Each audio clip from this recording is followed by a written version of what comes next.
Indapur డైరీపై YCP TDP మధ్య మాటల యుద్ధం కొనసాగుతోంది. లడ్డూ కల్తీలో సంబంధం లేని హెరిటేజ్ ని తీసుకొస్తున్నారని, టీటీడీకి హెరిటేజ్ నెయ్యి సరఫరా చేయలేదన్న మంత్రి అచ్చెన్నాయుడు వ్యాఖ్యలకి కౌంటర్ ఇచ్చారు వైసీపీ ఎమ్మెల్యే తాటిపత్తి చంద్రశేఖర్.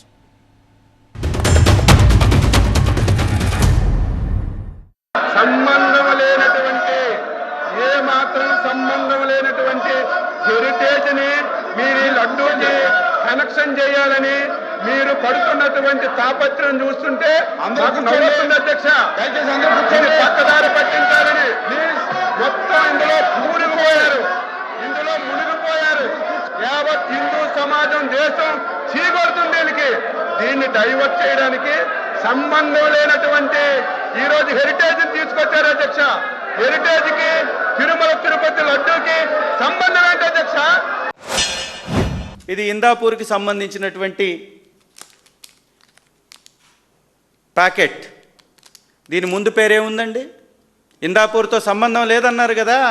సంబంధం ఉంటే చూపిమని అచ్చెన్నాయుడు గారు పెద్ద పెద్ద కేకలు వేశాడు కదా.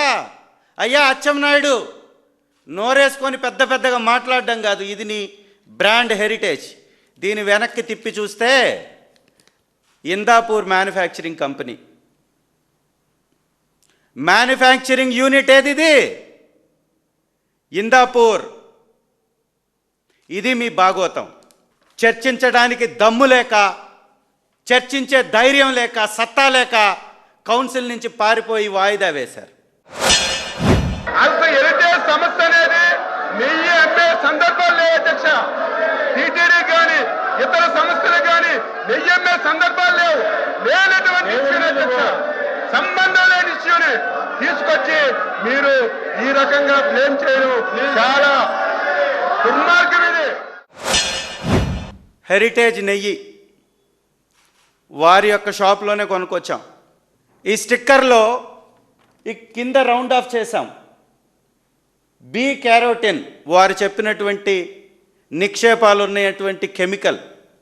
వారు ఏదైతే చెప్పారో, ఆ నిక్షేపాలు ఉన్నాయి, ప్రమాదం అని చెప్పారో, ఆ యొక్క కెమికల్ ఇది. బీ కెరోటిన్ 736 మిల్లీగ్రాములు ఉన్నాయంట ఈ నెయ్యిలో. అంటే ఇప్పుడు చంద్రబాబు నాయుడు గారు చెప్పాలి, చంద్రబాబు నాయుడు గారి టీం చెప్పాలి, ఇది బాత్రూంలు కడిగేటటువంటి కెమికలా, భోజనంలో వేసుకొని భుజించేటటువంటి నెయ్యి అనేది? ఇది నెయ్య, బాత్రూంలు కడిగేటటువంటి కెమికలా?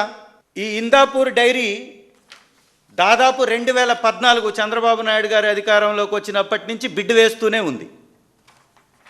తిరుమల తిరుపతి దేవస్థానం లడ్డు యొక్క నెయ్యి కోసం బిడ్ వేస్తూ ఉంది ఈ డైరీ. 2015లో బిడ్ సాధించింది. 278 రూపాయలకి ఆ రోజు టెండర్ వేసింది. టెండర్ దక్కించుకుంది.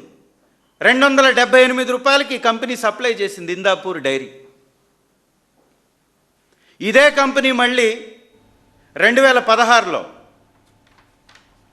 ల్యాబ్ టెస్టుల్లో ఫెయిల్ అయింది ఈ కంపెనీ.